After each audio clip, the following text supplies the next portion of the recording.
Hello, everyone. How is everyone doing? Thank you so much for coming out and spending your evening with us. For those of you I haven't met, my name is Marissa Rodriguez, and I am the Library and Cultural Services Manager. I want to thank you all for coming tonight. Tonight's meeting is a part of a broader effort to really thoughtfully plan for the future of our library facilities, and we're here to hear from you, our community who uses our spaces, about how our branch spaces can best serve all of your needs in the years ahead. We've partnered with Johnson Favaro, an experienced team of architects who specialize in library design and share our deep commitment to public libraries as innovative, community-focused spaces. Their role is to help us explore creative and functional ways to enhance our spaces with a clear understanding of the physical landscape we're working within. Tonight's meeting is really about ideas, collaboration, and most importantly, community vision. So thank you for being here and for contributing your voice. This is the first of many conversations we'll be having.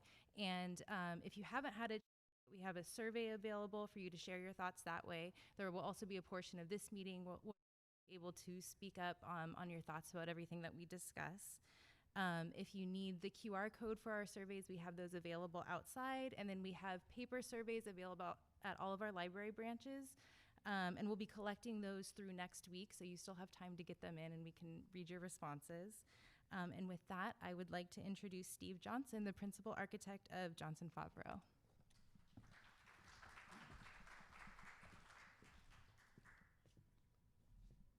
Hello, everyone.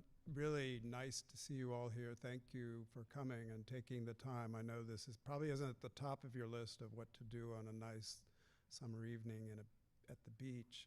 Joining me today, I just want to introduce my partner Jim Favaro and Kevin Garrity and Tess Temple, who are also working on this project with us.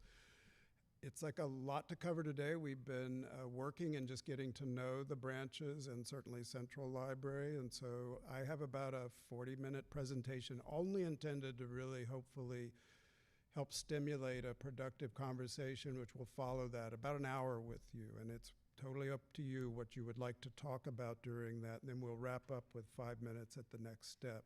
Our schedule in this master planning process involves 3 phases: discovery, which we are now wrapping up, followed by options, which really means as we gather this information from you, what do we do with it? And this is indeed, as Marissa said, an iterative. This is the first of many conversations. In fact, tonight is nothing about even design or even contemplating that. It's really hearing from the community, but encouraging a conversation by sharing with you some observations and thoughts. And then finally, at the end of the year and into the early part of next year, we will have final recommendations that we will do. So discovery, this first phase, is exactly how it sounds. We have to do a lot to just simply document existing conditions, understand your priorities, what are the opportunities out there, what are we missing, and also establish with your experts, the library staff, the programs and services that they know that you depend on and love here. In the options phase, we will develop, again, options at the branch site so we understand how these improvements could be made for you to review, and we will adjust according to your comments as we go through this process. The goal is to establish a consensus for a framework, for a vision for how one moves forward with the potentially necessary improvements to your library system. Key to your leadership and to you as the community is to know some key things, and this is really happening in the final recommendations. How much is all this going to cost going forward? Buildings they're not inexpensive things to deal with, and operating costs is key, and that's a part of what we will be looking at in this, as well as developing a roadmap, priorities. This is a long-range plan, and by no means mandates doing anything. It's just a framework for decision-making that will be the outcome of this. You don't have to memorize everything that I'm ever saying in this. We will publish at the end of this phase and the following phase a report that will be publicly available that will document all of our findings in this process, including our assessment of existing facilities and our understanding of potential library programming. So tonight's purpose is really to hear from you, and these are really the questions at the end. You can speak on anything you would like, but what works? What doesn't work about your library system? What would you improve were you to think broadly about what to do in Huntington Beach? What are the news programs and services and activities that you either want enhanced or added? And what are your highest priorities? What comes potentially first? What must be done sooner and what can be deferred to a later time? These are key things in the planning.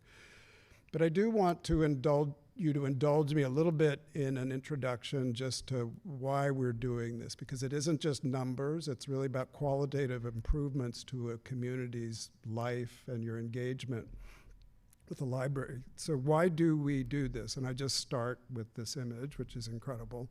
1915, I believe it opened 1914, your first Carnegie Library, and it was built at the time when downtown looked like this. The roads aren't even paved. And you can kind of see how an important a building this was for this community at that time. It really said something about what mattered and what you were going to invest in and what you were going to build here compared to what existed then. And even in the 50s, you are not the city at all that you are today.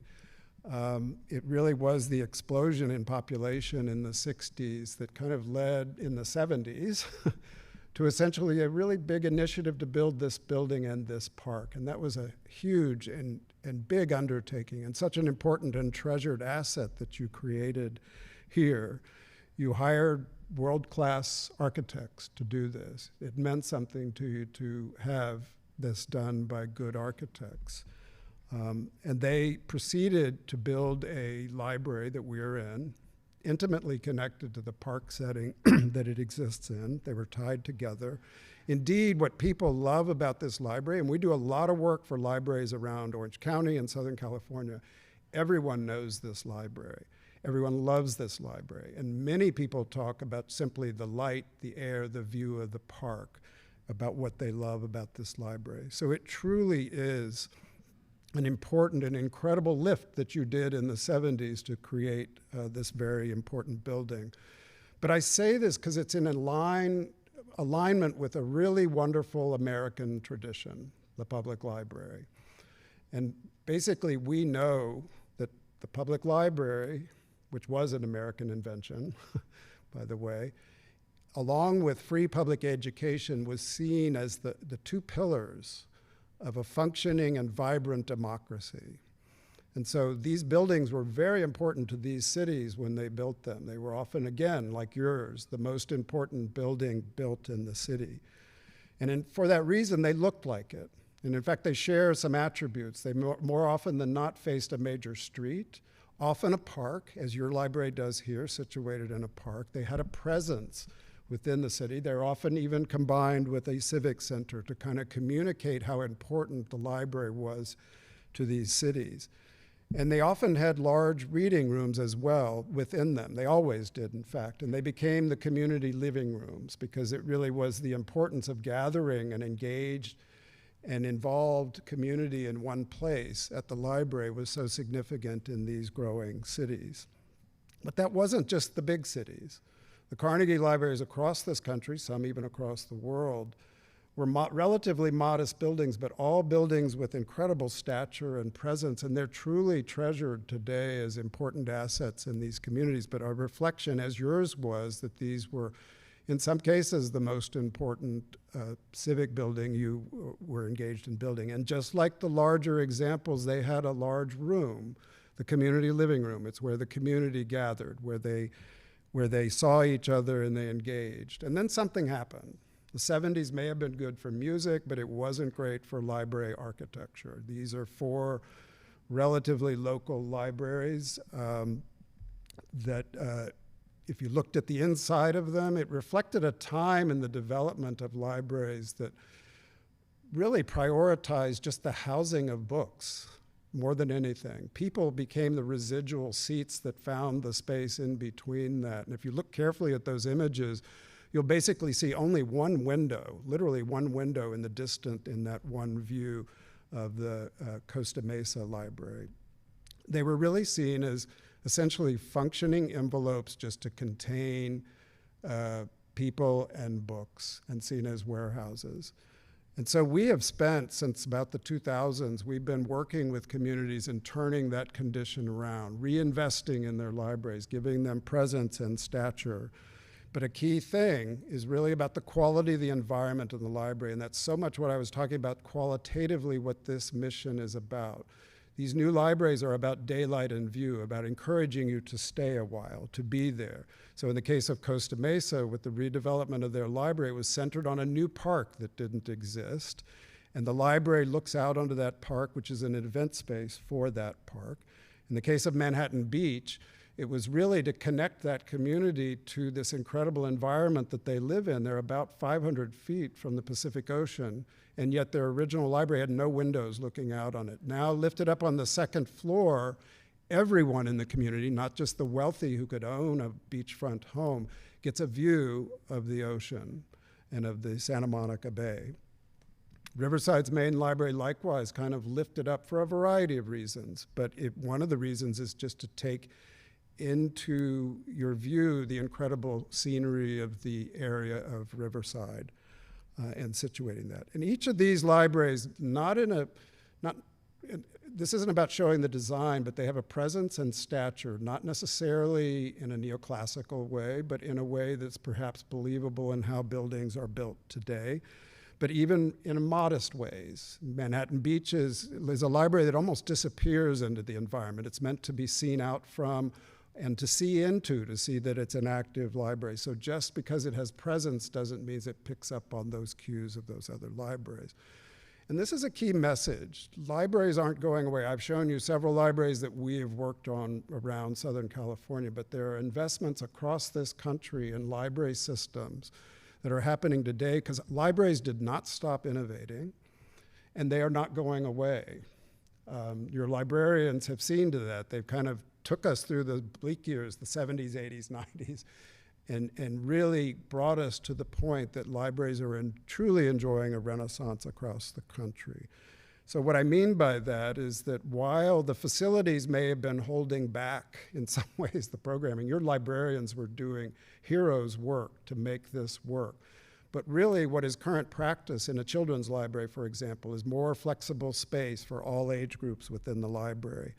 Even librarians are taking on brand new programs, and these are the things I'm going to want to hear about you. What matters to you in your community? What matters to you for your branches? So in the case of the Youngstown Library, they have a demonstration teaching area for culinary, for learning where food comes from, how to cook. They bring chefs in, and they have essentially a classroom within the library.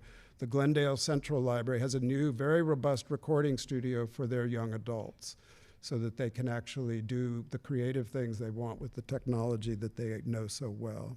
So I'm going to go through the various age groups, the cohorts within a key library thing, starting with adults and seniors. One thing that has never gone away is the fact that libraries are also about concentration, peace, and quiet, and having a place to sit, whether it's with a tablet or with a book, and having choice about how I sit, whether I sit alone or I sit alone together, whether I collaborate. So the idea that new libraries have these kinds of collaboration spaces that enable you to be able to work with others, or to, for example, go into a closed group study room. We all know this library needs real group study rooms. All of your branches need group study rooms because that's the way in which we handle acoustically that issue of quiet and concentration, but at the same time collaboration and the possibilities in our community for that. But again, it's never going away that we need to find places within our libraries where we can be alone, or we can enjoy peace and quiet and be connected to the information we're interested in and hopefully the environment we're situated in. And the only thing that makes that possible is the new libraries have to have technology readily available. It has to be at every seat. Gone are the days of computer labs. Technology travels with you, and it travels to the seat you're sitting in. Young adults, often ignored, I would say up until about 15, 20 years ago.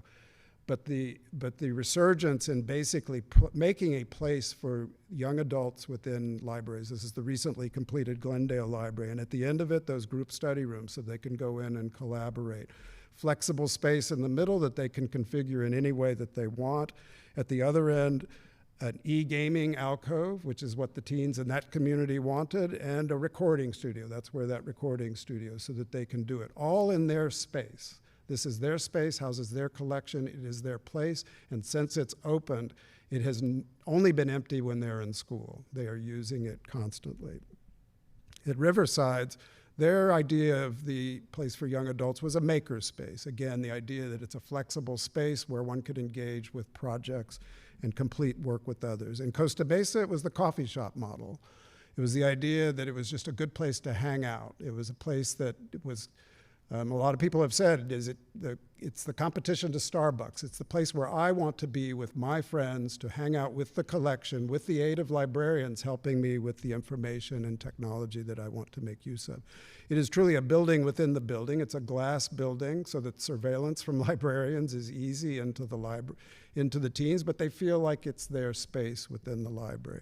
And then perhaps one of the key constituencies in any library are the children in our community. So in Costa Mesa's library, their children's library literally opens up to a children's playground. So the idea of play and learning are tied together, and librarians can take the kids outside of the bounds of the library to encourage that. Similar thing for Manhattan Beach, also tied to that.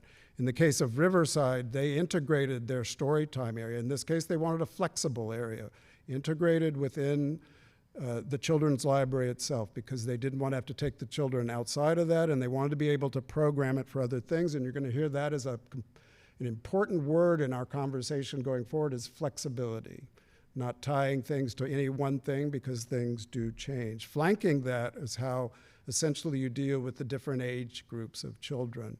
Toddlers on the far side were kind of corralled into a space, very carefully watched and surveilled space. On the other side were the older children. In the center was where they gathered with the programming room. In the case of Glendale's new children's library, they needed a room to house about 200 people. And this is a multi-purpose room that's designed for story time. It's designed for arts and crafts. It's designed for homework. It's designed for chess club. It's designed for anything these kids and librarians want to do, with storage right around it, and the ability to kind of other things, again, the group tables around it and other activities that take place around that central space. They wanted their program area to be literally embedded in the library, but they also wanted a place for quiet and concentration. For those who are homeschooling, the idea that I have a place, in this case it's acoustically separated from the active areas of the library. It's separated such that the kids can concentrate, and that they could even engage with a tutor or with a parent in the library, all in this one place. So gone are the days of shushing children in a library, but you deal with the adjacencies by acoustically separating and still maintaining sight lines with insulated glass. So outside of that circle is all the active parts of a typical children's library. In Beverly Hills, they likewise sort of corralled their youngest kids into a kind of central area. This library by itself, as a children's library, is enormous. I think it's around 11,000 square feet. It's tied to a family place. They have the place for older children, group study rooms as well. They had a special room designated to kind of capture kids' imagination. They have a fabulous fairy tale collection. They wanted a special room to celebrate that and to begin introducing that to the children. And the Storytime Theater really was modeled after a small theater.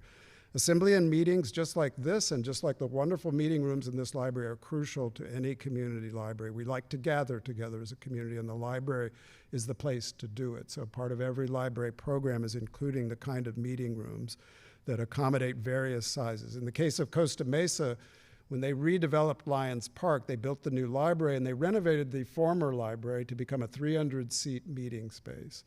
And it's very useful to them. And it's right across from the event lawn for the library, so that the two can work together. They could have a book fair in the lawn, they could have an author speaking in the 300-seat thing, and then they could have breakout sessions within the library itself. It's working together as a full unit for assembly. In the city of West Hollywood, they wanted a very important room situated at the base of the library, and they essentially do everything in this room. They do city council meetings, city commission meetings, they do performances, they protest in here, they gather. This is a key civic room for the city of West Hollywood. In the case of Riverside, they were very interested in understanding events and potentially even the revenue generated from events. And so it was important to them that we develop a terrace, as well as a support space for them to rent out with catering support, closed off so that the library could open or be closed, and this could be opened after hours. And the terrace gave them amazing views of the city of Riverside, Mount Rubidoux to the east. So this was important to them, was events and assembly and gathering. And in addition to that, they had a more traditional public meeting room at the ground floor, and of course, Friends of the Library, which are a crucial element. They put them street side like a shop, essentially along the street. Some of the new ideas that are going on in libraries, City of Riverside, again, realized they were wasting a lot of money renting substandard space to store the city's various archives, from their city archives, museum archives, et cetera. They realized that with compact mobile storage and a much more compact footprint built with the library, that they could leave all of these leased facilities that were substandard and put all of their materials. You'll see on that compact storage paintings, other things that are stored there. And basically, rightfully connected with the library, because the historic resources of a community are there available and accessed by a reading room at the ground floor, which happens to have one of their original Carnegie tables featured in the downstairs reading room. Libraries are also featuring, we hear it all the time, exhibition. How do we take our local creative artists in our community and provide a place for them? So in the case of the A.K. Smiley Library in Redlands, they have an incredible collection that's was sitting in a basement, getting wet, unconditioned, relatively unsecured. They went and built a museum adjacent to the library, essentially, the new Redlands Museum. But it's really the library's collection that's going into that museum. City of West Hollywood, of course, featuring the work of local artists, but also the established public art that's in the building. And then some of the other new ideas that are out there. The Austin Central Library is a kind of important touchstone for many librarians, and one of their program elements is this culinary demonstration kitchen, where they can bring in local chefs, or they can bring in someone to talk about nutrition. They have a rooftop terrace, and they have a street-side cookbook restaurant, again, tailored to that community. We don't know what fits this community until we hear from you what fits, but that's an example of some new things that are going on with library.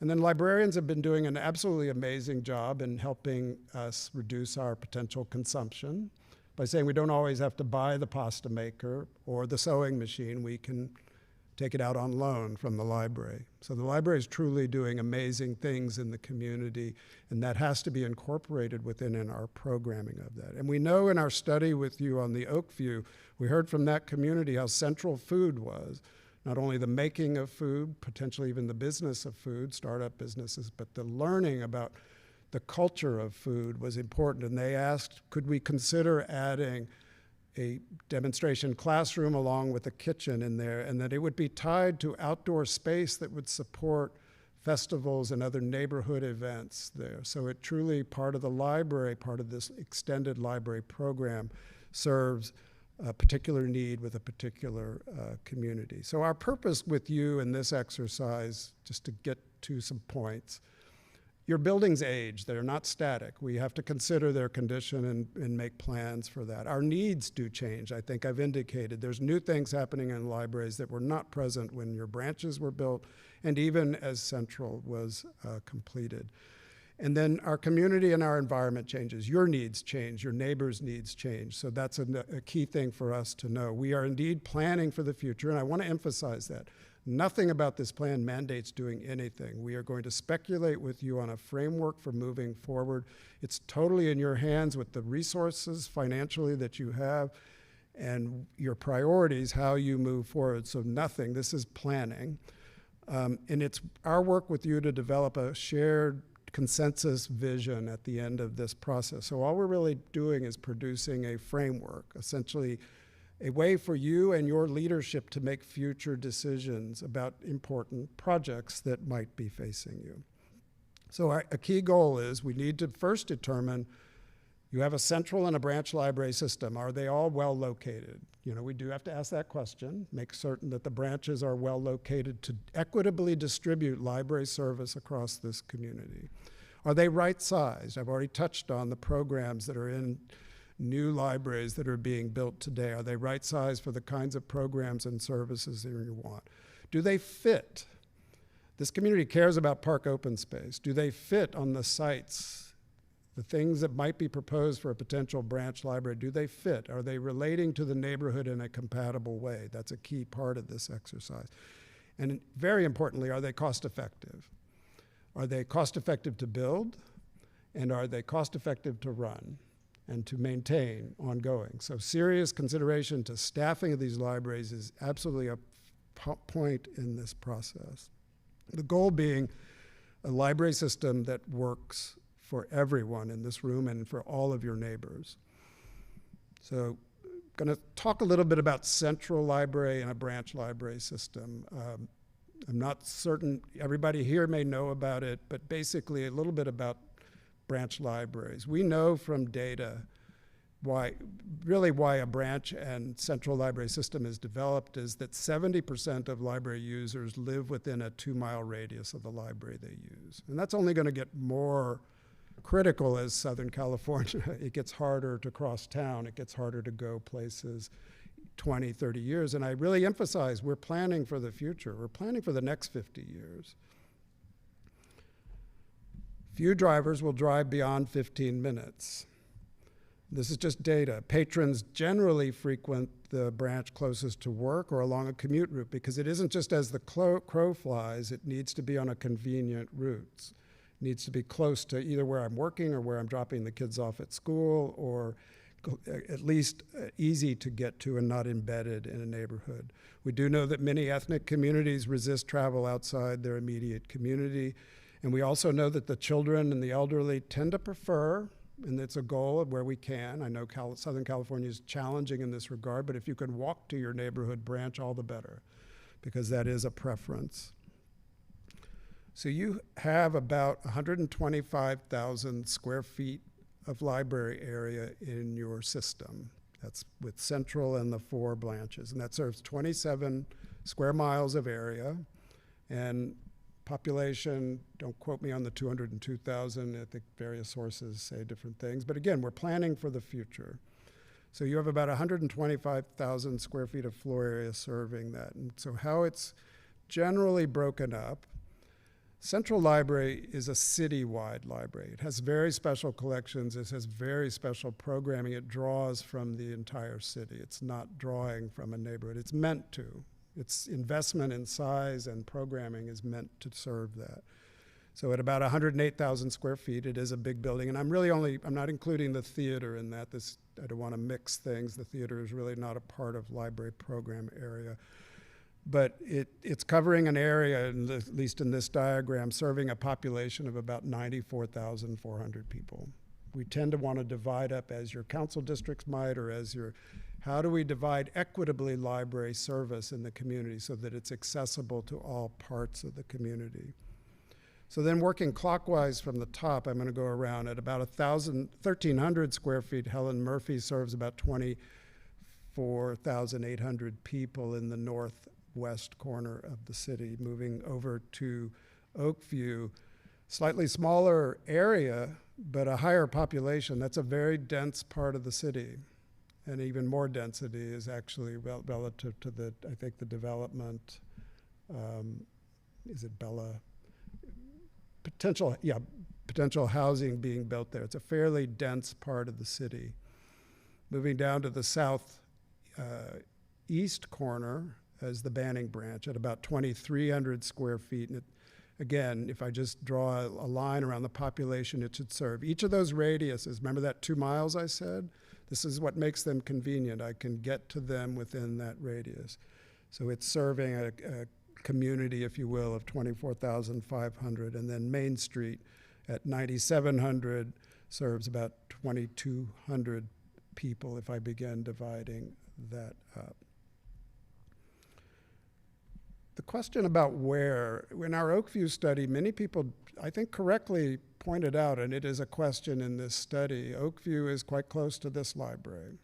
So is it in the right location?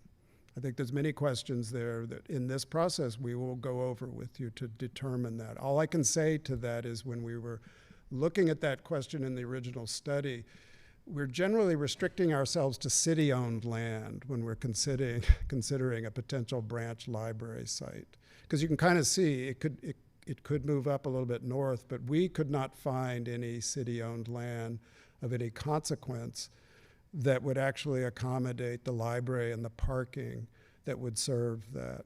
And plus, we also know that that is a community that, relative to automobile travel, it is a community that relies on public transportation more so than potentially some other communities.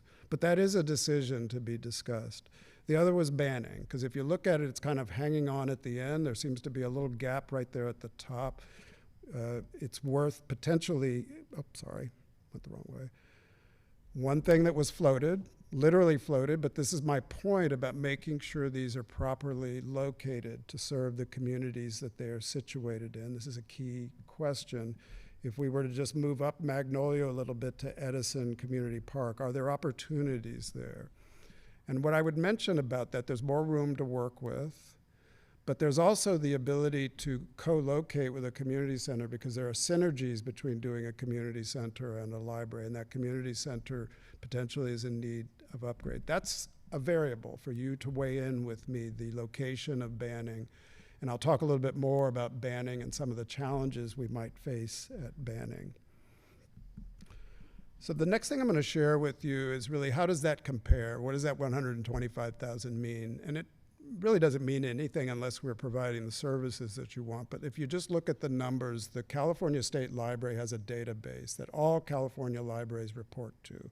They report everything from finances to programs to operations, certainly square footage. So we do know that from that statewide data, the California average is about 0.78 square feet of library floor area per person. This is not a prescriptive guide. It doesn't say you must do it. It's just putting you in context of other California libraries. So you can kind of see right there, if I'm looking at a 202,000, you're already a little bit of a deficit in terms of library floor area. I would add to that, we know also from that data that the average branch size, the branches, I'm not talking about central now, the average branch size is about 20,000 square feet in the state of California. Again, not prescriptive. Your libraries will be your libraries. They will be designed to your needs. But we also do know this, the County of Los Angeles builds a lot of libraries, and they will not build any library less than 15,000 square feet in size. And the reason for that is fiscal prudence. To staff a library requires a minimum amount of staff, whether it's 5,000 square feet or 15,000. And they simply won't make the investment below 15,000. They will not build it. Just a little bit of a fact. So if I look at that again with yours, you have Central Library serving about 94,000 people and all the way down how it's distributed there. And you can kind of see when I look at the sizes of your branches there, and if I compare it just to the average, you're well below the average in terms of that, and you're certainly below in terms of the square foot per capita. Again, it's not prescriptive, it's just a comparison, just so you can understand where you situate. But I almost don't have to tell you that, because in the community library survey that we have, many of the comments in the survey things, ideally each branch would gain additional space. Very impressed at how staff at each branch works wonders with the limited space available. One person wrote, a way to control the chaos and overcrowding at children's programming. There's a sentiment that these are workhorses doing a lot of work in a small amount of space. Main Street, concerned about losing some of their current space. Oakview, these are comments again in the input from the community survey that was released just a few weeks ago. Oakview is incredibly small and needs an upgraded facility. Interesting things about that survey, just to share a few high-level things. There were about 110 respondents. We hope it grows as this process grows and we get more and more input, but the age group was truly skewed. You can see the big chunk of the pie is between the age of 45 and 65 and over. Our young families are busy raising kids. They're not probably taking the time with surveys, but they're a key constituent in a library, but that's just a fact of who's responding. I thought this was an interesting, the table on the right, describe your library use in Huntington Beach, and we gave 3 options. One option was, I go to Central Library for certain programs or activities occasionally, but primarily use my branch library. That's the lavender. And interestingly enough, that's the big lavender, 46% of respondents, that was the highest priority. They really use the branches. It's a real testament to what your librarians are doing in these branch libraries, because there's a clear, at least indicated here, that's where people are going. The pink color says, I only use Central Library and have never visited one of the smaller. Close, but not equal. So you also have a big chunk of the population that's only coming here and not making use of any of the branch libraries. The branch used most often, all you have to do is kind of stare. I find it kind of interesting. They're relatively equal. The pies on the chart on the left, in terms of which branch do you use most often, pretty close to equal, even despite their size and potential challenges. And then how often they visit is also very interesting. The other demographic, and this gets, or the other input, and I felt this was also quite interesting. So if you just look at the yellow, green, and colors, which are branch services, meaning the services that your branch has provided to children from very poor to neutral is a very small sliver. The community is quite happy with the services for children provided at the branches. I think it's interesting when you go flip it to the early teenagers, that almost reverse. If I take not applicable to very poorly to poorly and to neutral, that's the biggest chunk of the pie. So we're not capturing our young people in that key age, that key school age. And that's some of that I'm just really emphasizing too is size. You simply don't have room to put a teen space into any of your branch libraries of any consequence. If you compare that to teenagers, same story. Tiny sliver, not applicable. I mean, large chunk of the pie, not applicable to very poor, like it's just not there. And then adults, it flip-flops. Adults are quite satisfied with kind of the mirror opposite of teens. It tells us something, again, about the importance of some of these programming decisions in capturing the attention of our young people in our communities. And I demonstrated to you that at Glendale, when you build it, they do come. They do use it. So I'm going to quickly go through 4 branch libraries and Central and share with you what we have been working on. We have been using the tools that we have, which are Revit models, to really construct each of the area sites that these branches sit in. We have, from that, developed computer model renderings, and these will be very valuable as we begin to look with you at fit. How do either expansion of these facilities or replacement of these facilities work on the sites and in the neighborhoods and retain the park space that they are situated in? We have site plans, which we have brought all up to speed. We have photo documented and met with staff to understand all the nuances of how these things are running or not running. And I do have to say this, these libraries were all immaculate. You are maintaining them perfectly. For the small places that they are in, your staff is, and your maintenance and operation are doing an incredible job. One after the other were perfectly maintained. These librarians are doing, again, heroes' work in these spaces. But you're seeing a lot of the issues that need to be attended to in a revisioning of your branch. So starting with the Helen Murphy, it's situated, as you know, in Marina Park, which is about 9.6 acres. The library site itself, meaning what would be generally around the library, is probably around 2.3 acres. Situated next to Marina High School, which is a good thing, again, for tapping into the young people. That tiny little speck off on the edge there, that is the Helen Murphy Branch Library with Graham running vertically up and down the page, Edinger at the bottom of the page, the channel just again to the south of the site. So again, we're able to study with you three-dimensionally how the project currently situates on the site, but more importantly, how any future things we study with you will be accommodated in that important park. We've done a series of analytical diagrams. They'll make more sense when we look at things, but it's how we begin to drill deeply into that key thing of landscape and open space. Green space matters. Green space matters to libraries for programming, and it matters to neighbors. And so we will need to make sure that while we may be building slightly bigger libraries, we are not sacrificing the kinds of parks we need and enjoy in this community. How a vehicle moves in and around the site. How the pedestrians move on the site. We've done this for each of the sites. We do know that your city council, I believe, has approved a master plan for Marina Park. And in that plan, they really didn't take on the library. They just showed a placeholder for the library, but they indicated in their master plan the location for the replacement of Helen Murphy. It says quite clearly there, separate community outreach to develop the library is part of that. So the master plan is really about the remainder of the park. I would point out that the children's playground in the current adopted master plan is being moved across the parking lot from the library, and I've tried to make a point that there's a nice relationship between children's playgrounds and libraries that we may potentially want to see. Are there ways to slightly influence that with the layout and configuration of a new library in that site? So again, the existing library site.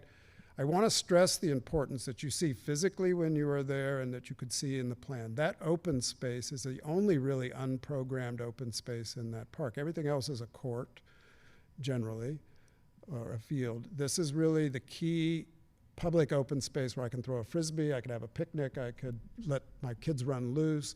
And as importantly for those neighbors just to the north, that green relief, that physical relief off the street and from their house fronts to that. So we find that to be critically important in any study on this particular site. The library, I said, is tiny.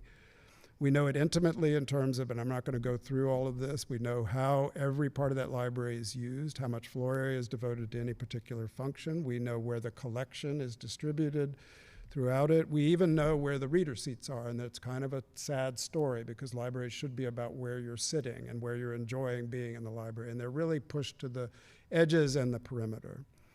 And the pictures tell the story. If it's multi-purpose in any way, that lower image is really about your librarians moving everything in that central space to accommodate the book club or to accommodate children's story time. They could do a million things, but they're constantly having to move things in order to do that.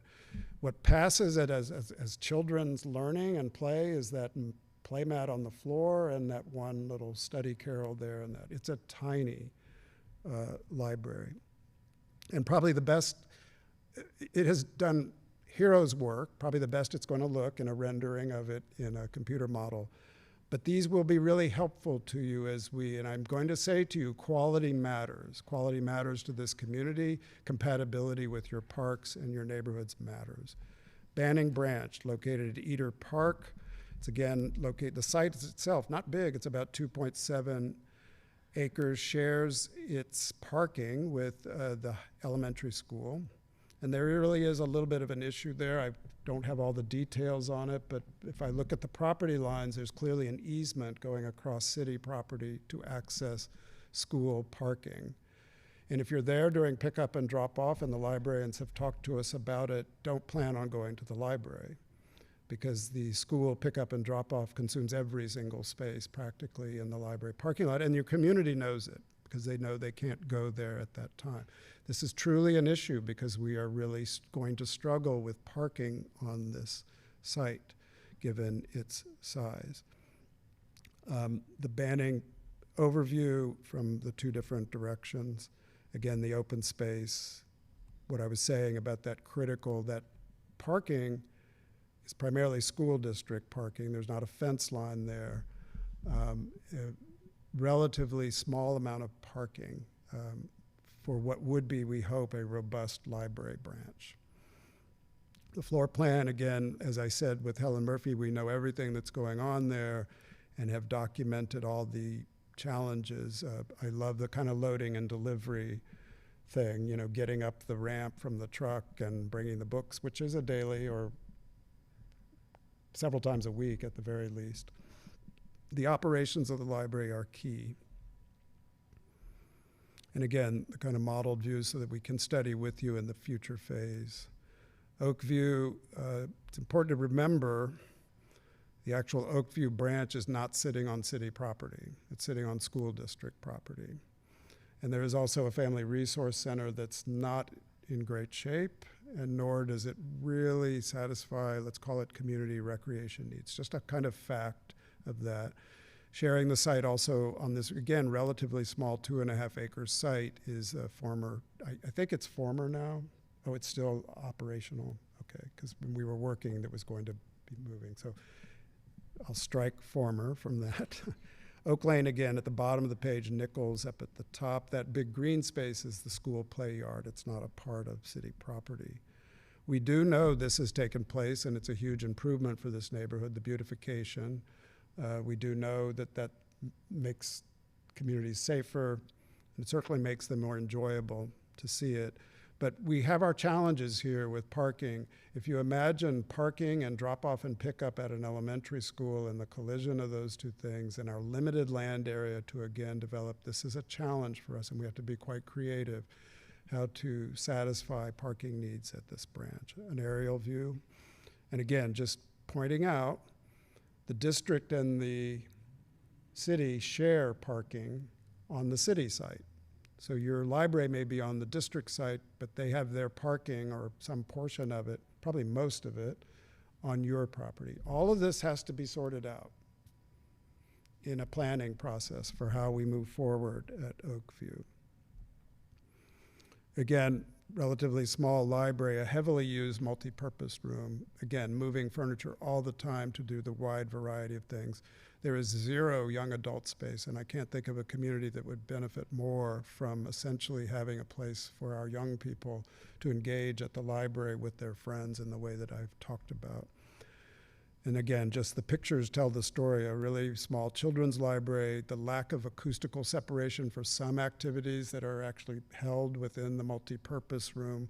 You can kind of see in that bottom image how heavily utilized that room is. And this is why the size and the capabilities and the storage associated as we program, that's our word for determining how big things are, how useful they are. And again, the views for which we will use when we study. Main Street, truly historic branch. It was your library starting in 1951 after the Carnegie Library ceased being the library, and until 1975 when this building was built. It is on the National Register of Historic Places. That means it has real requirements in terms of how improvements can be made to this library subject to Department of Interior standards and regulations. So it is a valued asset in this community, and we know that, and it has to be treated as such. But I would point out, because this comes up in a historic evaluation, there have been notable changes to that physical condition of that library. It is not in its original condition. Notably, the children's library was originally located in the rear wing, and there was an auditorium and lecture room, essentially a public meeting room that's been abandoned and is now storage. But its key defining interior features are these very nice rooms, the incredible kind of adult, generally the adult collection room on the left, and then what was the children's library, but is now the children's program area, public meeting space, again, doing multiple duties. But it has its challenges, and this is what I mean by over the years, things have happened to that library that were not the intent of the original architects. They did not intend public spaces in some of the places that are now being used as public spaces. The technology room that you see there, the very narrow passageways. We are challenged with contemporary practice, contemporary clearances of how we handle that in a historic building. But it can be done. We do it all the time. The site plan, I would point out, and it's just something for this community to consider with us. I visited there, and the whole side of the building turns its back to the park. It's really a backside. So when we start to talk about the character-defining elements of a significant piece of architecture, I would argue's the wrong word, I would suggest there are opportunities in making improvements to that building in the form of additions that can be compatible and not take away from the important character-defining front facade, the big window facing onto Main Street. So I'm pointing out that it's vista from Main Street and certainly from that end of the park, as you can see up there. It's kind of nice. One of the private schools uses that every day for lunch in that park, and yet it has no connection to a children's library that's sitting inside of there. So back to my point, these are fundamentally community spaces, and I think we have an obligation as we consider improvements with these buildings to truly improve them. Parking, they're all challenges, but this one's a particular challenge in that the parking, nominal parking for it is across the street, shared with the art center. An interesting thing to point out is the accessible spaces for this building I don't think are necessarily compliant with current accessibility path of travel requirements. You can't even see the front entrance, which is the point of having accessible parking close to the front entrance. It's all the way over there on the right. So that path of travel might be seen when one makes improvements to that as something that we need to pay attention in designating going forward more appropriate disabled access parking to serve this facility. And again, the views of the site.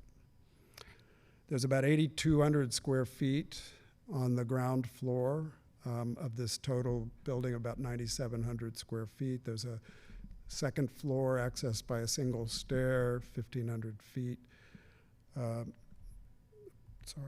And again, we know how everything's used. I sort of pointed out the former lecture space is really being used by storage. I feel that's a generally inadequate size and poor location for a children's library, literally, with no acoustical separation right next to adult collections and seating. These are conflicts that, going forward, we should find ways to sensitively resolve. The original children's library was that large wing, a much more appropriate size, and maybe even a more appropriate location. So if we want to walk the walk of historical preservation, if you will, we might go backwards in time and consider that as the children's wing. I do have to point out, though, too, there's a whole second floor to this which does not have any disabled access, period. There is no elevator in this building. There's only a stair. You can't use it. It doesn't have emergency egress from this space. Exit stairs necessary. So there's a fair amount to even consider using that, what is it? I think it's about 1,500 square feet of space, to even consider using it for other than a stash place for stuff. Significant intervention into this building to bring that forward, or not use it. You actually could lose it. So this gets to a point about efficient use of the floor area that you currently have. The part of this planning process is really understanding what are the smart and creative ways to deal with an incredibly sensitive building, historically significant building, and make the kind of improvements we absolutely have to make. So there you're seeing that stair with no access. There is no elevator up there. And the two rooms on the left, essentially in this library, being used for storage. Not that they don't need to use them for storage, but we must find better ways in which to incorporate and to update this library, including its infrastructure. So again, we have really good views to understand how this library is situated. This is that view that I was talking about from the park. When I said it sort of turns a back to the park. It feels like, to me at least, worth a conversation. It's a lost opportunity relative to, if we know a children's library needs to grow, what are our opportunities there when we look at a portion of that site? And not to wear you out with the biggest one of all, Central Library. I'll go through it quite quickly. You all know where it is. You know that it was built originally in 75, or completed in 75, 73,000 square feet, and about 1994 it was expanded to its current size, including this addition, to roughly around 113,000 square feet. Here's a kind of, this is what it used to look like. Since we modeled it, we can take it back to the future. We can go back to what it looked like when the Neutras, or at least Dion Neutra, proposed this building. And it was important to him that that ramp, which was its signature element, was open to the park and open to the elements. And it was a way into the library from the park, connecting the two intimately. But then the expansion sort of blocked this building that I think we all say we prize. And so I think that's something we want to make sure we attend to. It is interesting that Dion Neutra had a master plan for the library. They didn't get to do the children's library because of finances. They had proposed it as a wing, kind of coming out right adjacent to what is the turnaround drive up there, a children's wing. And part of the reason for situating that, he was really wanting what I talked about in the beginning, that it wasn't just the the mind of a child, but it was the body of the child, and he wanted this outdoor learn play space adjacent to the new children's wing, if it were to ever be built, to kind of serve that, so children and librarians under their supervision could go outdoors. Again, he intimately tied it to the park, and that's why it's so loved. It is remarkable. It's an incredible space.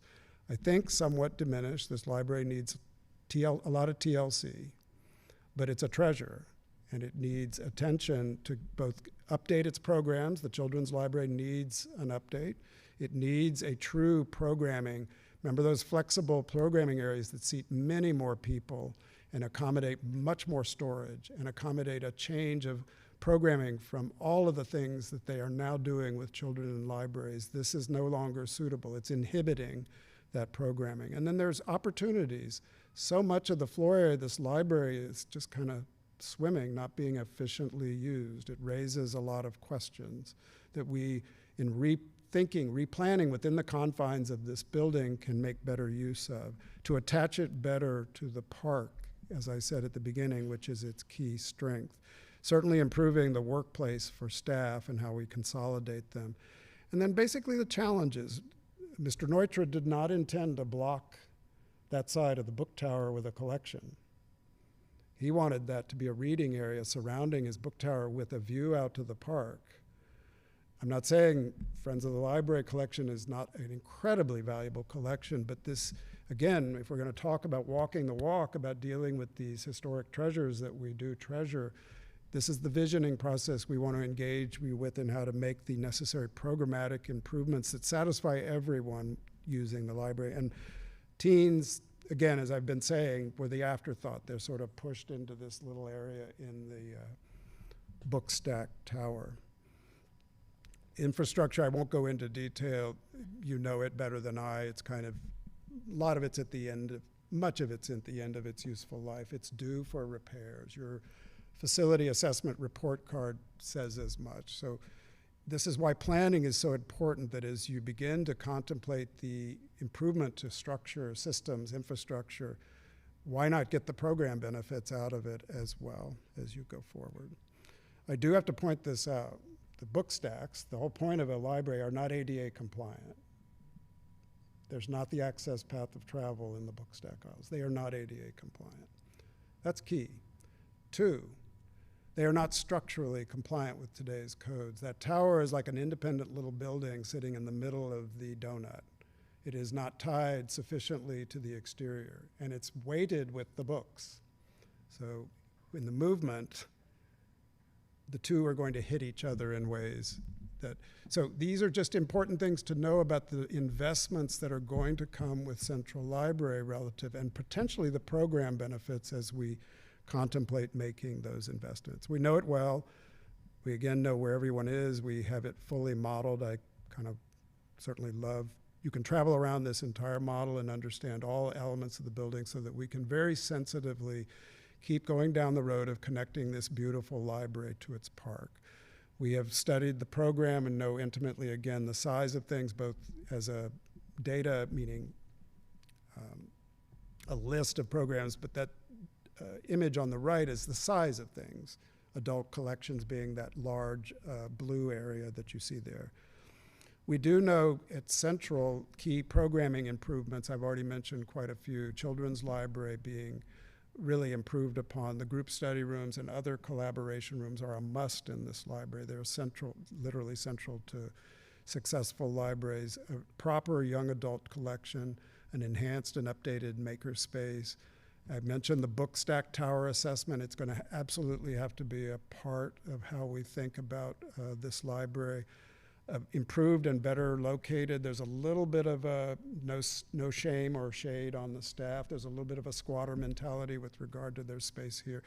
We'll create with this renovation a more improved workflow and a comfortable work environment so staff can really continue to serve you well. And then certainly the important cafe and food service requirements. So I'm going to run with you.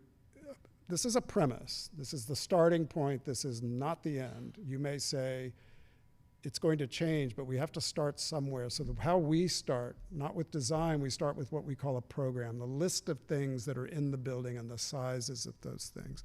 So a working premise for a fully formed branch system, working with your library staff, was essentially 4 branches. And I'm going to just start. They share a kind of, I'll talk about the prototype in a second, but they share, they're essentially the same.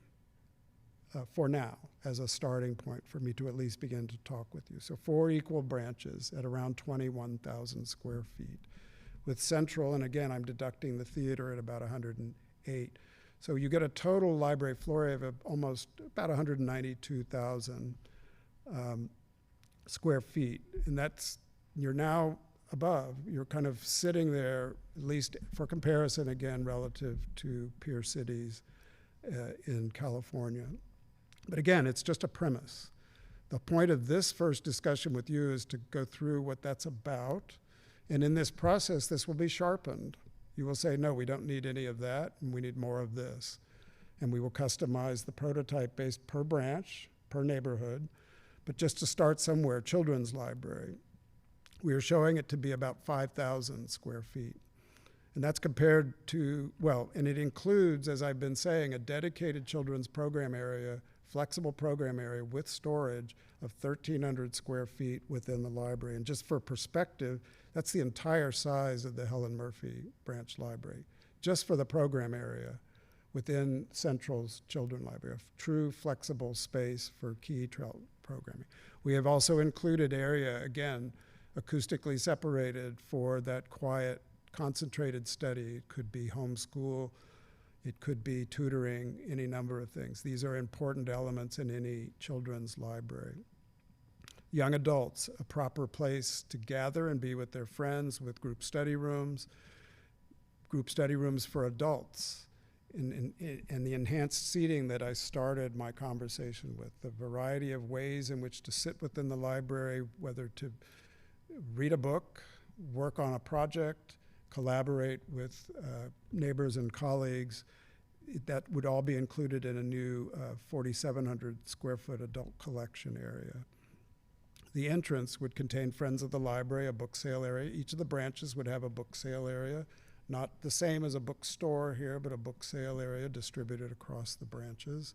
And we're devoting area for the automated material handling. That's the extension of the equipment that you have up here that enables the collection to be distributed to the branches and sorted by staff. We do include a marketplace. It's kind of the bookstore equivalent in library programming today of the new arrivals. This is the latest stuff. It's usually at the entrance where I can see what are the most interesting things coming. And then, of course, the meeting rooms that are being proposed and are crucial. And then all of the support space relative to staff support. All of that makes up the 21,000 that I'm speculating. It's all based on floor area of how much space it takes for a body or a child to sit in a space, how much a book stack takes for the collection. It's all accounted for in there. It's up to you to help direct us with your staff on what to do it. I want to emphasize one size does not fit all for these branches. So for instance, we knowing at Main Street, we think that should have a local history room. It should possibly, no, okay. But certainly here at Central Library, okay.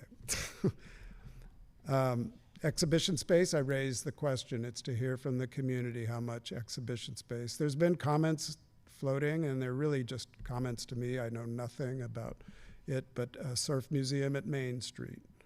I will say this, a museum and an exhibition space and library space are generally functionally not compatible. What I mean by that, to be really clear, the browsing and looking at things and the movement of people to look at things is counter to some of the things I've been talking to you about of concentration, of a place to go to engage in productive thought or work or with your community. It is not to say that there can't be an intelligent addition. I mean, architects are creative and your community is creative. It's not to say there can't be an intelligent addition to that library that would accommodate a museum. It is a good location, but I will say this, as a compatibility, it's not a blend. And then additional community meeting rooms and it's for you to tell us relative to the opportunities at any of the branches for any additional programming or trimming of the programming. We heard from the librarians that the open space is as important to program. We heard from the librarians, I would do outdoor movie nights if I had the space and the technology to do it. Outdoor book fairs and book sales at each of the branch libraries are a possibility. Outdoor children's learn play areas, which I keep coming back to, the idea that connecting a potential playground to be developed at Marina Park be more intimately related to potentially the children's library location, and then any other community events program. So I've worn you out with my speaking. I hope we still have an hour with you. The floor is open to you. It's really, I only ask from all of you that, we just kind of advocate for your interests. There's a lot of people in your community. Advocate for the community's interests. Don't just think of yourself, think of the community. And please, always listen to what others have to say, if we can do that. Again, the simple questions that I posed at the beginning: what works, what doesn't, what would you improve? New programs, services, activities, things I missed, things I got all wrong, please let me know. And I would like to hear from you, your highest priorities, what needs the attention potentially first. So I'm happy to stop talking.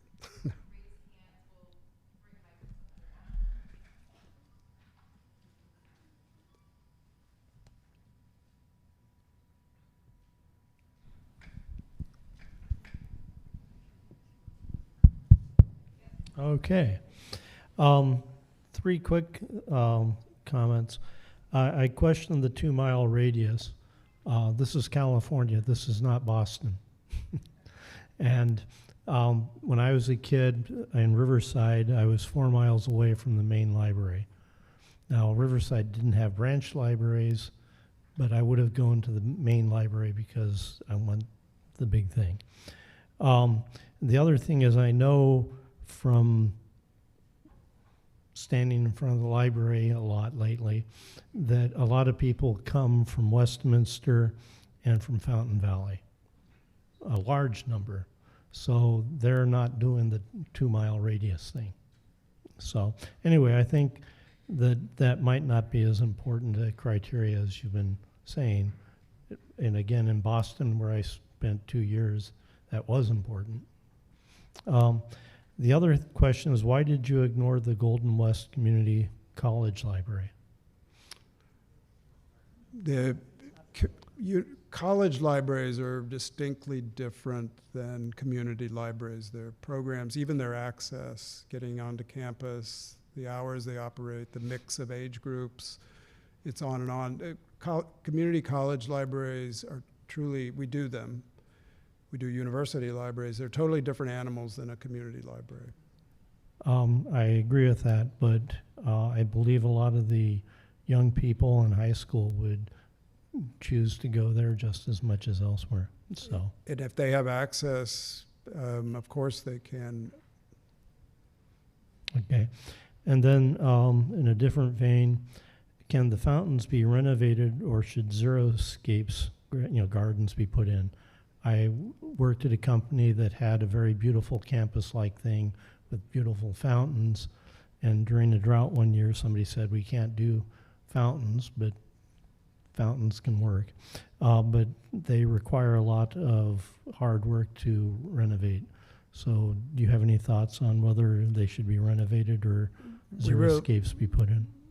My only thoughts, because we did study that briefly, it's really, we want input from the community on that. On the one hand, they are elements of the original design. On the other, we live, as I pointed out, we live in a different environment, as you're pointing out. I think it's a question of that balancing. What is a community priority?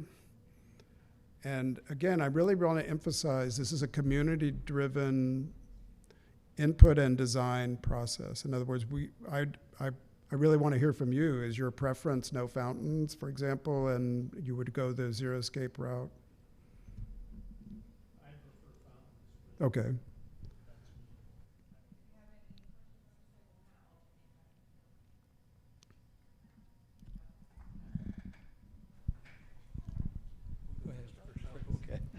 All right.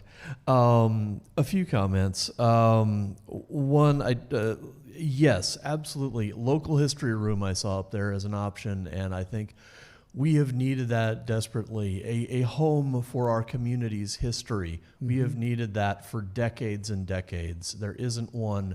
There's no place really to send this stuff where it's accessible to the public, climate controlled, staffed. I mean, there needs to be something like that, and I would recommend. There's a good number of communities in Orange County that are already doing this very well. Anaheim is a fantastic example among many.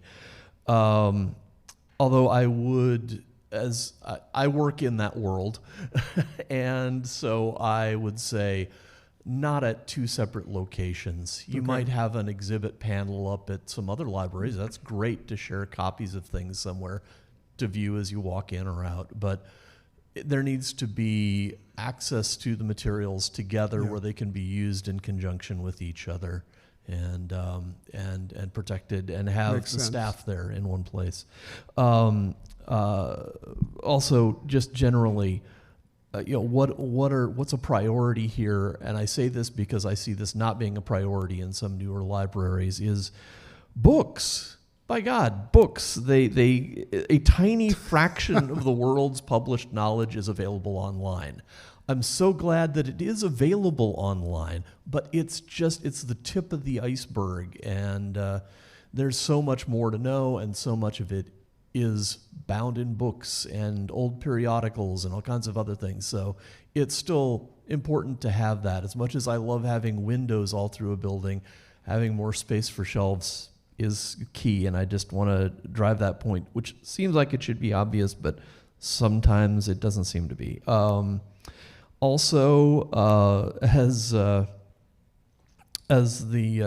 son of a librarian, long retired, I just hope too that you'll be consulting perhaps most heavily with the longtime Huntington Beach librarians here. Absolutely. Yeah, because they're the ones who are going to have the institutional knowledge and are going to say, well, that's a great idea, but practically here's what happens. Totally. And that kind of thing is I think important. And I don't know how you get around this, and maybe this isn't the discussion for that, but maybe it is, because there's a lot that good architecture and good design can accomplish in terms of society, in terms of how people interact with the space in their community.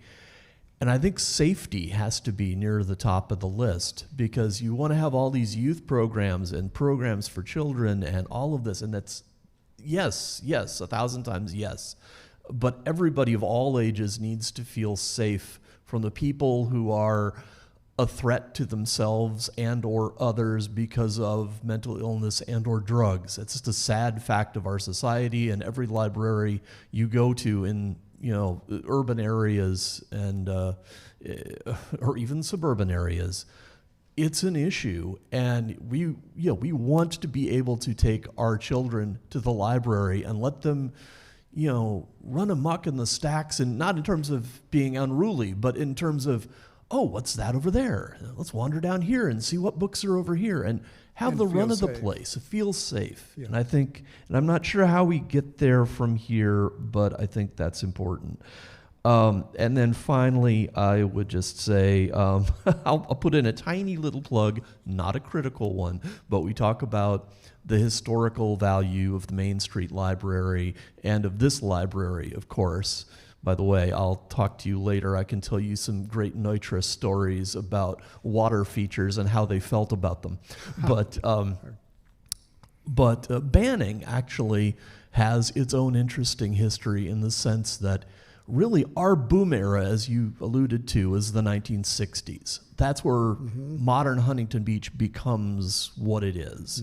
And a key piece of that is, of course, all of the housing tracts being built. I think the only tract office from that era still surviving is the Banning Library. It's been repurposed, and it has that 1960s Yeah. Polynesian pop vibe to it that that matched the housing, the tracts where it was selling homes. So while we may not be able to save that, because absolutely it needs to be a larger space, it needs to Yeah. serve more purposes. It's always been cramped, but just to give it its due. Absolutely. All right, I just Thank pass you. this over. Thanks. Actually, I have a number of things that I would like to see in a master plan, and I'm hoping that there will be an email address or something that we'll be able to send that information to. Because today I just wanted to talk about 2 items. One is having a framework for maintenance. You mentioned, for example, you mentioned this building where a lot of the hardware and everything, it's going to end of life. Well, we found that out a couple of years ago when we had a transformer box Right. fire. Took us down for a couple of weeks, and as I recall, there's some difficulty finding parts and stuff because it is so old. So having a regular schedule on that for all the branches, because it hit this one as we were coming up on 50 years, but others will be in the same boat. So I just want to make sure that maintenance was on there, and including the fountains, because I'm a big fan of the fountains. Those have been shut down for about 9 years because it wasn't regularly maintained. Right. And again, so we could keep that going.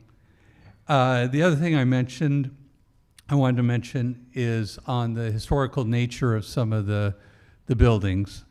And I knew Chris would mention this about banning, because that is a little hidden gem then. But hopefully that can be retained and repurposed if a new site, a new building were to be made. But also with the Main Street Library, certainly it's on the National Register. We want to keep it that way. So certainly talks with SHPO up in Sacramento and so on, making sure that we can retain that historic nature of that. It's such a beautiful building, and certainly want to keep the historic nature, and the same with the Neuter Design Central Library, as you've mentioned very well. So those were the 2 areas I really wanted to talk about this evening. Thank you.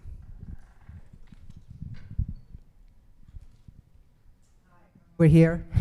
Oh. Hello, back here. I am a citizen of Huntington Beach that has 3 grandchildren that live with me from the ages of 16 to 10.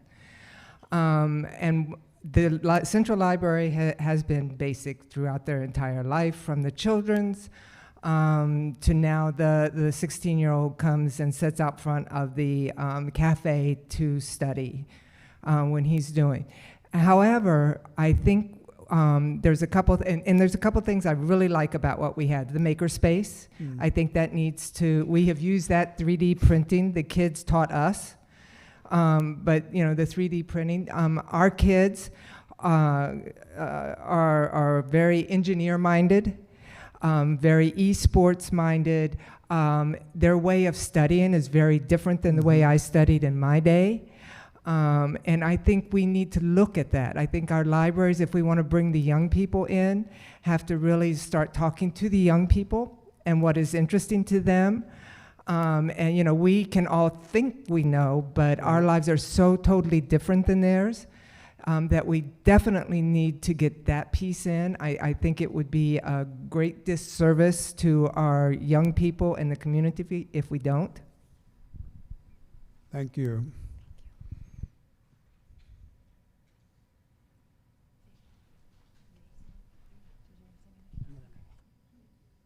I think those.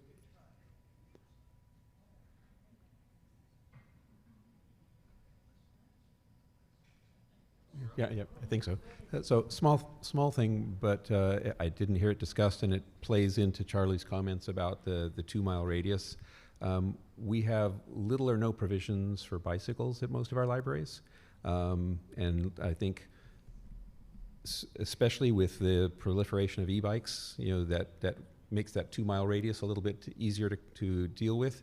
And I think some provision for secure bike parking should be important in the program. Can I ask a question of the group relative to I agree with you, the 2 miles is an arbitrary thing, but if you get to let's call it the point of the question, what's the thought of this group relative to the number of branches and the location of branches in this community relative to serving? Turn it the other way around. Forget the 2 mile radius. What's the...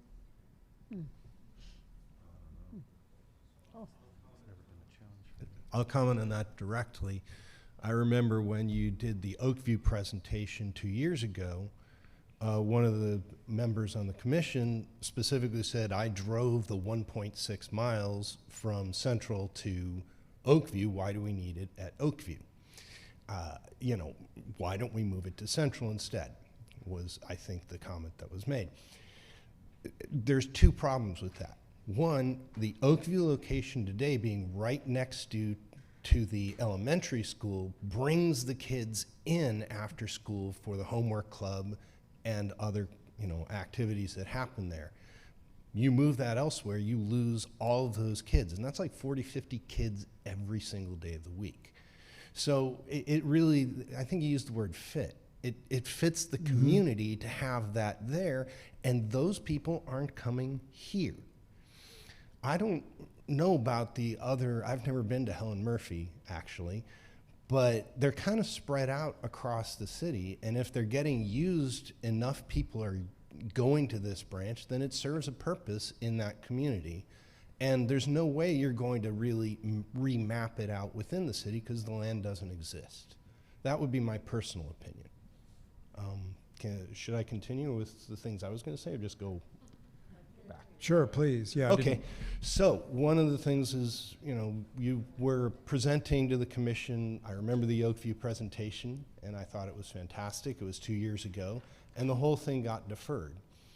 There were a couple of thoughts about that. One, you're going through that process again now, and I'd be very curious in your report to say what changed between what you did then and what you see now, and how that reflected in any designs you come up with.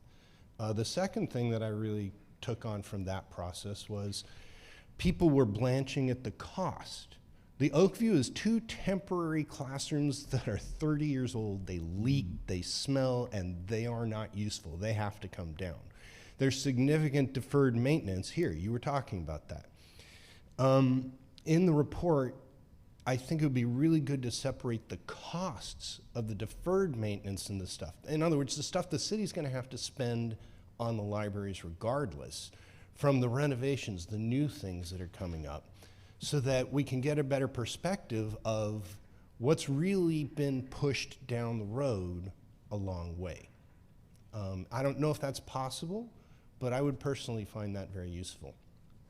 The last comment had to do with the Oakview program. So I've been doing the homework club a couple of years now, and it's chaotic, and it's loud, and it's wonderful. It works because the kids come in after school, and they've got squirrels in their shoes. They need to get that energy out. They study, they're loud, and right next door is where the literacy folks are, and of course, they need more of the quiet atmosphere. I think that speaks to it, but I hope that in redesigning something, those can still coexist and still be front and center, because that library serves more as a service library than as a book library. And the last comment is, the teens got lost. As soon as a kid hits, all these kids come to this all through elementary school, as soon as they hit middle school, they're gone. And it's because there really isn't a good fit for them in that library, even within the tutoring program, and a lot of those kids really need the work. Totally. So those were my comments. Sure. I did want to answer your first question because I do think it's good information and feedback from you. You asked what do we know now to be different about Oakview conditions, requirements, opportunities than when we did the study. I do want to emphasize this is our first public meeting, and again, this is going to be driven by you. So our information has really thus far been dependent on department leadership and librarians. I think someone mentioned we are working like this with the librarians in terms of the programming. And so specific answer to your question, I asked the question relative to the proposition that was made at Oakview, which was, given the condition of the FRC, meaning the Family Resource Center and that community recreation space, however limited it is, given the small site, there seem to be advantages in co-locating a small branch library and essentially a small community recreation, meaning community recreation classrooms. The beauty of doing that is that you can actually reduce the library footprint because they can share some of the meeting space / flexible programming space. And I asked if that premise, that idea that, because we're technically not in this study, we're focusing on the libraries, but that's a good case of where library and some small community center kind of makes sense. And I asked, is that still a premise? And the staff said to me that that's at least a starting premise, meaning it still works. In other words, all the input we received, all of the potential synergies of co-locating those two things for that section of town still are valid. Yes. I would agree that it's actually an extreme opportunity for the community. Yeah. To bring them together. Because we do our work at the library, and the Boys and Girls Club is doing it over at this center. And if we brought those together, we could probably have better outreach to the kids. Hello, I'm Elaine Bauer Keeley, daughter of Ralph and Charlene Bauer. Charlene Bauer was on the library board for the city when this building was built originally, more than 50 years ago. And my father happened to be on the city council when the wing was done, so their names are on the outside of the library because of work they did, not just for arriving. And then I was the principal at Perry Elementary School, which is really part of the Oakview Collaborative. And if you move that library from any other place, you've disenfranchised the Spanish-speaking community in our community. And that is a very important collaborative. It needs to be there. It's a center there. Educationally, that's very important. I was a principal of the K-5 students at Perry, but I know middle schoolers between the hours of 4 and 7 get in the most trouble, and that's who you want in your library, and you want to know where they are, and you want to, especially, we don't want to lose those kids because there's other opportunities, there's other affiliations that they can find in their neighborhood if those libraries and those volunteers and those people who are bringing them literacy aren't available. I went to the library behind Marina High School when I went to Marina High School. And in middle school, when I was in the Ocean View School District, my kids went to the Banning Branch Library. I now live in South Huntington Beach. I cross town between my family's properties and my property constantly. So I know exactly how far everything is apart. And I was in the Main Street Library when my mom was on that library board, and we discussed this building and the carpet that was going to be in this building. That's what I remember as a 10-year-old. So long history, but when I think about my childhood growing up, what was really important to me, I was a ballet, tap, and jazz kid, and then so was my daughter, and ballet etudes, bringing storybook ballets to this library. And I don't know that many people realize, but this community, because of its very large presence in dance, has produced world-class ballerinas, world-class choreographers, and Broadway dancers. And we have a high school for the performing arts. So performing arts spaces are extremely important. I'm also here with my son today, Dr. Ryan Keeley, an astrophysicist who did Model United Nations, Edison High School Cybex program. It is very important to have something for that middle school through high school, place for the studious, place for collaboration, place for makerspace. I can't tell you how many collaborative projects happen in garages and just all over that have to happen, and those, Model UN is in practically every high school now. Used to only be at Huntington, and people used to have to clip newspaper articles at the Main Street Library. We can't lose our teenagers, and that is an important group to have in the library and having those collaborative spaces. And so I applaud you for bringing those parts. This community, I know when I was in the John Mayer Leadership inaugural group 25 years ago, I learned that 33% of our city is aging and over 65. We do have a beautiful senior center. I do see people of my age group here, and even some of my parents' age group here, and I don't see the young people here. And so it was very disheartening for me to see that the discovery phase closes in 2 days. And this is the first meeting I've come to. All discovery is, just to be clear, is just physical documentation and preliminary work with staff to get a launching point at which to get the kind of input we're getting from you now. And I would challenge the library staff and your architectural staff. This isn't collaborative. This is one person talking at a time. And I know a lot of people in this room, and they have a lot of ideas. And if they had some poster charts and some sticky papers and some places to spill their guts and really give you some history. I mean, I've touched on a little bit of what I know after 60 years. There's the wealth of that knowledge in this room, and much more we could give. So I hope the discovery phase and the questionnaires are more than just an online survey that's 100 people for 200,000 people. That's not significant. So let's get real voices. Let's ask kids. Let's get high school teachers. Let's get more people here. Let's, I'm sure Norma Gibbs' kids would join me and my own brother, and we'll tell you the real history of Huntington Beach and these libraries and what's happened here. And growing up here, raising our own kids here, we're on our 4th generation. So I think there's more to be said. I love what you brought. I love the ideas. I designed a 25,000-foot STEAM center for the Merced City School District. And I know all about flexible spaces and furniture and moving it all too. So lots of exciting things, I think, are in our future, and they should be vibrant, moving, growing spaces. I'm not afraid of that, but let's hear from everybody. Absolutely.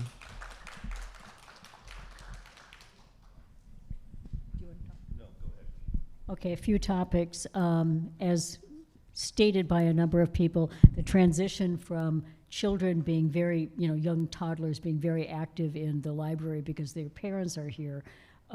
We do need the teen centers, young adult centers brought back to every single library, the central, and then the branches, to help that transition from being a very young reader to that gap period of time from either middle school or high school, et cetera.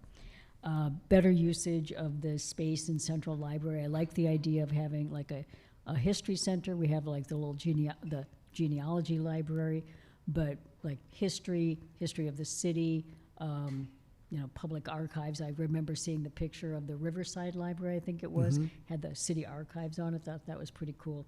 Highest priorities for me would be also multi-purpose rooms for a wide variety of services and having that very publicized by the library staff.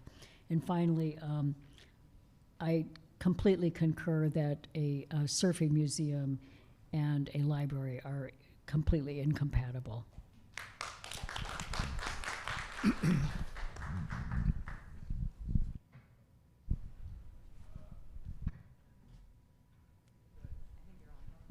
Hello. I did a lot of research in that very archive library database, and it's excellent. Yeah. One of the things that jumped out to me about the Huntington Beach libraries is the fact that we have almost as many volunteer hours here as we have full-time staff. And so I would hope that among the considerations that you build into your analyses, that you provide a second home for those people who actually work here and spend a lot of time here. Not least of all, the immense volunteer staff that we have here. Yes, very good point.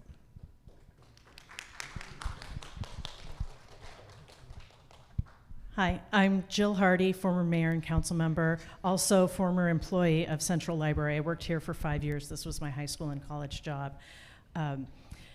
Which at the time when I first started working here, I went to Edison High School, and my grandfather's response was, "You're going to drive all the way to the middle of Huntington Beach for a high school job?" And I didn't think it seemed that weird, and now today it definitely doesn't seem that weird. In fact, I have 2 freshmen next year, one in high school, one in college, and both of them have used this facility as a place to meet friends. And I'm also a high school teacher, and I know that the library is somewhere you can meet your friend that your parents are going to approve of. And I have seen many teenagers meet a date here because it's parent approved.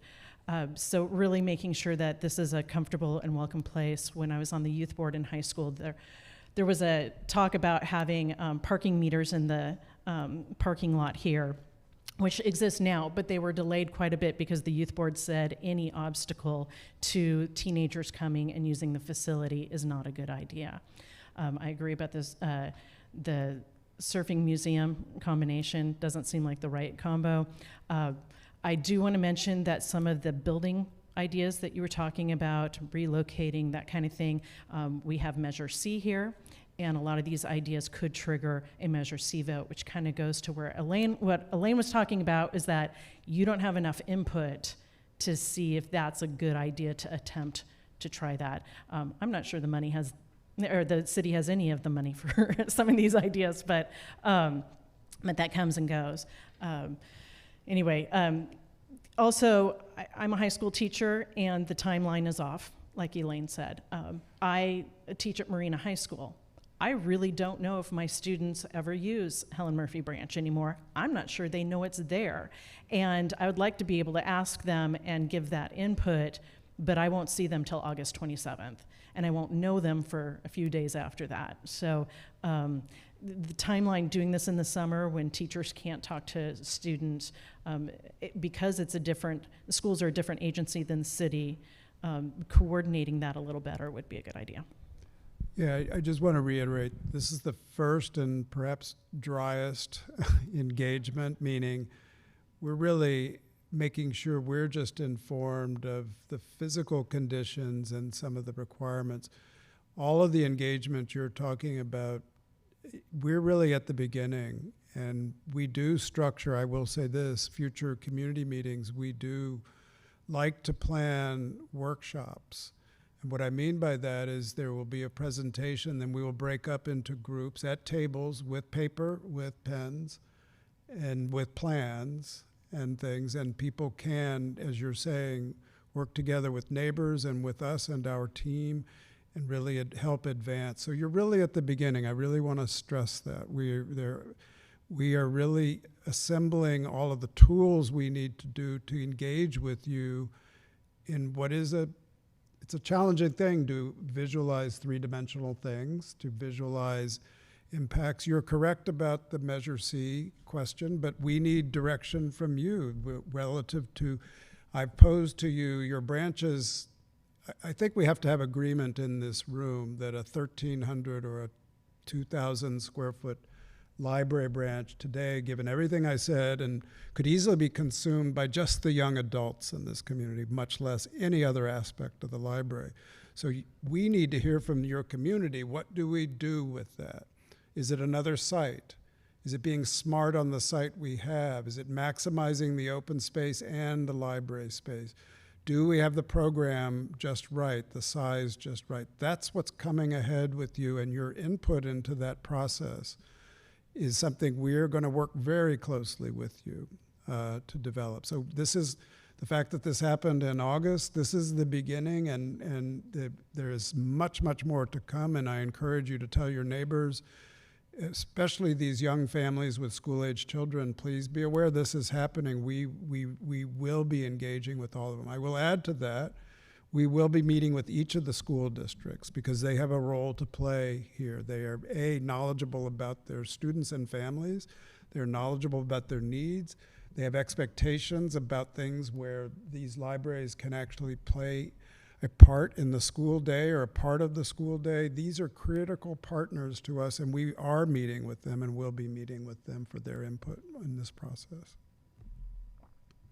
I wanted to say that I'm absolutely delighted with these ideas coming from you and from the crowd.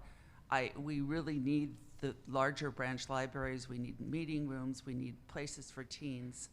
My concern is that our city council is antagonistic toward public library and librarians. And there have been rumors of closing the branches. And we have a precarious city budget. What's the plan for funding? Well, my answer to that is, I'll give you 3 answers. I think you've seen for now, probably going on 15 years, we work with a variety of cities across California. This is a struggle for all of them, every single one of them. Every single one of them have been faced with the things that you have been faced. Not all of them are wealthy cities. It's about, A, priorities. That's one thing. 2, community support and engagement. I mean, in the end, where the library's projects, the library plans, the planning succeeded is when things like this, where there's complete engagement of the community saying how important these places are to you, and you're engaged in the process, that will lead, that it's hard to overcome that, and I've witnessed it multiple times. Your neighbor in Costa Mesa, they're hardly spendthrifts over there, and yet they quickly realized that they were facing, as many of you face with your homes, they were facing facilities that were falling apart. They were facing a park that was not operating. It was known as Needles Park, as you probably know. And they quickly realized, every single council member, unanimously, that this was a key investment that this city had to make. And it was a process that got there. It didn't happen overnight. It happened over a process just like this and subsequent processes. In other words, you have to start somewhere. And I think what you should see this is a framework for building that need and that support. And this is to the second part of your question. We can't determine how to fund something until we know how much it costs. We can't know how much it costs until we know how big it is and where it is. We can't know if it's a renovation or if it's a new until we've engaged with you and what are the options, and there are options. And so all of these are the parts of the process that we need to engage in before we even get to the question of how are we going to pay for this. I have to, you know, for people in your community who believe in free markets, and the cost will be the cost. The cost is determined by the marketplace of contractors and builders.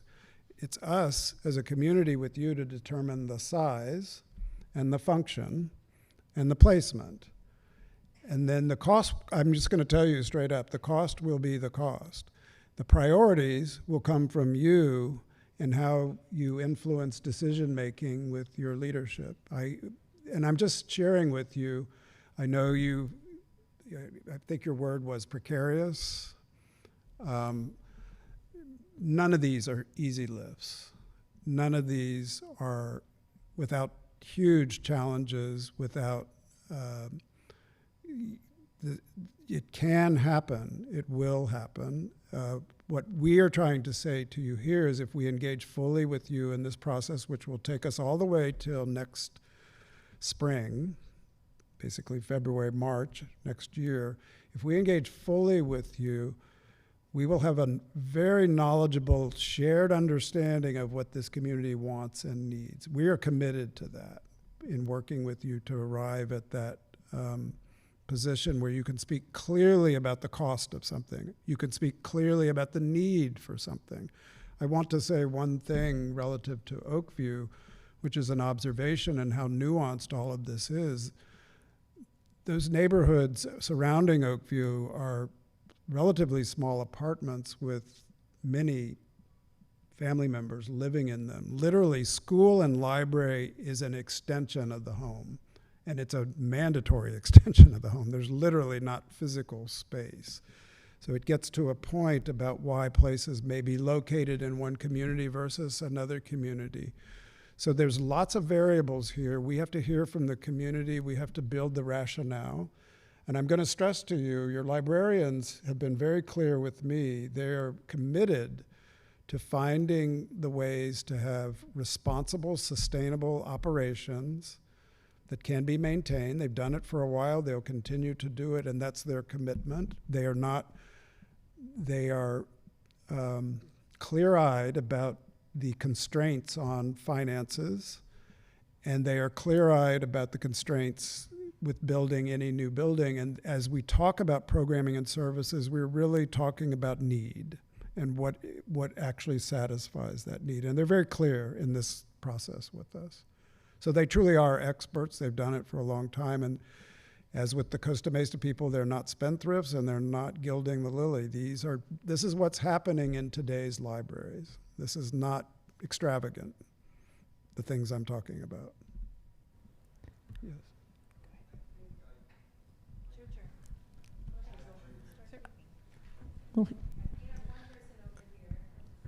I think I'd like to add to her comment, though, about the local atmosphere.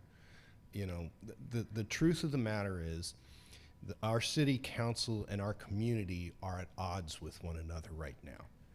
And you can get a lot of community engagement in this room, but I think that's not going to determine the outcome of this process at this time.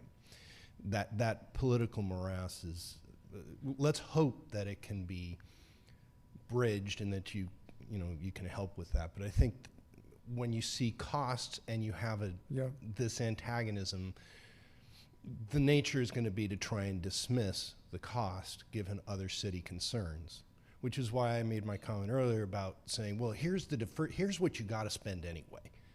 You know, this isn't just buying new libraries. You've got millions and millions of dollars in structural concerns in these buildings right now. Does that make a little sense? It does. Okay. It's how these circumstances are usually evaluated. In other words, what are you facing if you did nothing? But we always say there is no zero-cost solution here. There's no zero-cost solution. Buildings do not have an infinite lifespan. Systems do not have an infinite. So you're correct. The comparison of there is no zero-cost option. We all know what happens when you ignore a building and you ignore facilities, which relative to the electrical infrastructure at this building was an issue. It's a costly issue. The deferred maintenance cost you. So you're very correct. These baselines, if you will, have to be very openly discussed. Yes. I'm going to take us from one end of the age spectrum to the other. We're all members of the Orange County, California Genealogical Society. And a number of years ago, we donated what is now 20,000 plus books to the library, and we oversee the maintenance and operation of that section. We're in a separate section, and our books cannot be checked out. Right.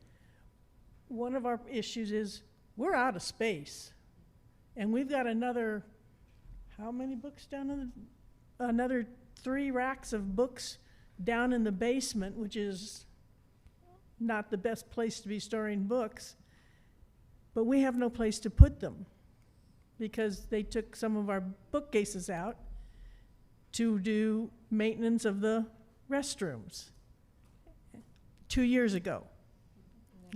And it's still not done. The last thing I'd like to say of what we would like to see in the future is we would like a recording room, because we are losing all of our greatest generation people now, and we've tried to find a way in our small storage room to set up a studio where we can have family members or the community bring family members in to record their life story. Wonderful. Yeah, in memory, or, well, they're going to be there. They're not going to. Anyway, we'd like a recording studio included in the library. Is Yes. the big thing, and more space. Thank you.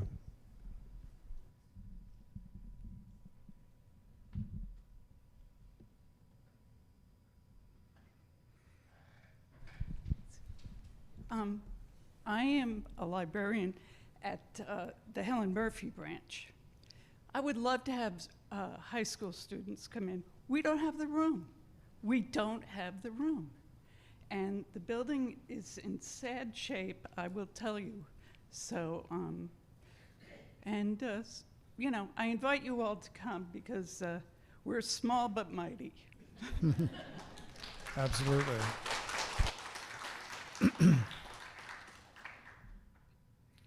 So we're approaching I don't want to keep anyone past the time we're willing to stay, but we are approaching the time. We said final good comments, important things you want us to know.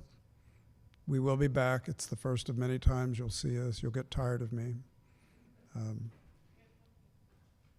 Just have one more for adults. We do have a lot of artistic people here and writers, and I wrote 2 scripts in the tiny little rooms that are acoustically soundproofed. It'd be nice to have a little bigger one. Yeah, absolutely. Any other helpful notes for us? Assuring you we will have robust stakeholder outreach. We will be talking to everyone who has a stake in the library, genealogy, the school districts, homeschooling, you name it. That is our goal. And we're anxious to learn what makes each of the branches, in other words, what specific needs in a particular branch. So we have a lot of work to do with you, and we're really excited about it. So thank you for coming this evening.